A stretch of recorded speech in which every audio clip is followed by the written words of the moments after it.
વિધાનસભાના અધ્યક્ષ શંકરભાઈ ચૌધરીની અધ્યક્ષતામાં થરાદ ખાતે વૃક્ષારોપણ કાર્યક્રમ યોજાયો। થરાદ સાંચુર નેશનલ હાઈવેની બંને બાજુએ 1600થી વધુ સ્થાનિક ફળાઉ રોપાઓનું કરાયું વાવેતર। જીવસૃષ્ટિના આધાર માટે વૃક્ષો અગત્યના, આવનાર પેઢીના રક્ષણ માટે વધુમાં વધુ વૃક્ષારોપણ કરવા નાગરિકોને અપીલ કરતા અધ્યક્ષ શંકરભાઈ ચૌધરી। સમગ્ર વિશ્વ આજે વૈશ્વિક તાપમાન અને પ્રદૂષણ સામે ઝઝૂમી રહ્યું છે। ગ્લોબલ વોર્મિંગ સામે પ્રકૃતિનું રક્ષણ કરવું એ તમામ નાગરિકોની ફરજ બને છે। વૃક્ષોનું વાવેતર અને સંવર્ધન કરવું તે નાગરિકોની ફરજ બને છે।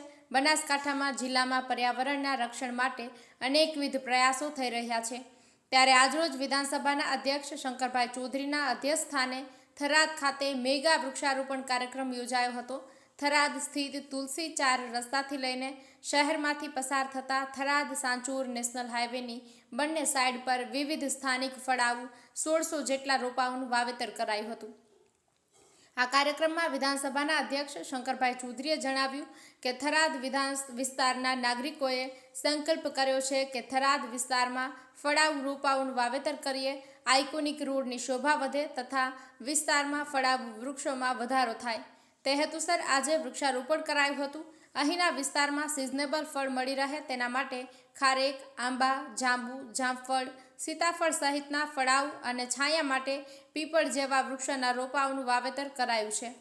અધ્યક્ષ શંકરભાઈ ચૌધરીએ જણાવ્યું કે પર્યાવરણનું રક્ષણ કરવું એ આપણા સૌની નૈતિક ફરજ છે।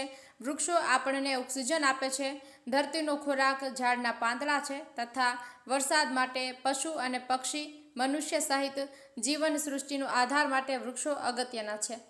વૃક્ષો જીવન આપવાનું કામ કરે છે। સૌ કોઈએ જાગૃત બનીને આવનાર પેઢીના રક્ષણ માટે આપણે આજે વૃક્ષના રોપાઓનું વાવેતર અને સંવર્ધન કરવું જોઈએ, જેનાથી આવનાર પેઢી પર્યાવરણ સાથે તાલ મિલાવી શકે। થરાદ ખાતે બનાસકાંઠા સામાજિક વનીકરણ વિભાગ, નગરપાલિકા, બનાસ ડેરી, થરાદ નગર અને તાલુકાની સ્વયંભૂ સંસ્થાઓના સહયોગ થકી 1600 જેટલા રોપાઓનું વાવેતર કરાયું છે।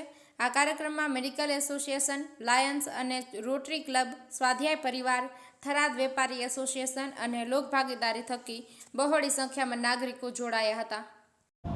આપણા થરાદના નગરજનોએ, આપણા થરાદ શહેર અને તાલુકાના નગરજનો અને તાલુકાના પ્રજાજનોએ ભેગા થઈને એક સંકલ્પ કર્યો કે આપણા હાઈવેની બંને બાજુ ફળાઉ ઝાડ એ વાવીએ।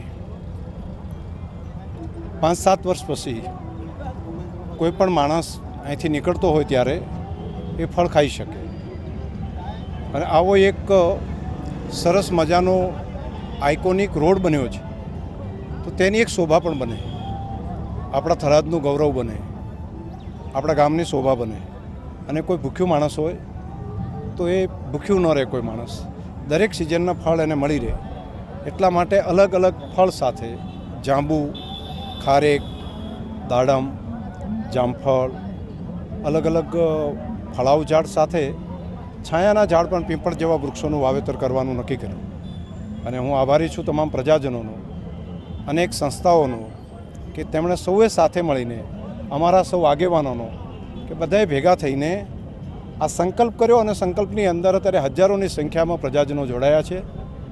લગભગ 2 કિલોમીટર કરતાં વધારે લાંબી લાઈન આ બાજુને આમ જઈએ તો લગભગ 3 કિલોમીટર કરતાં પણ વધારે બંને બાજુ થઈને થશે।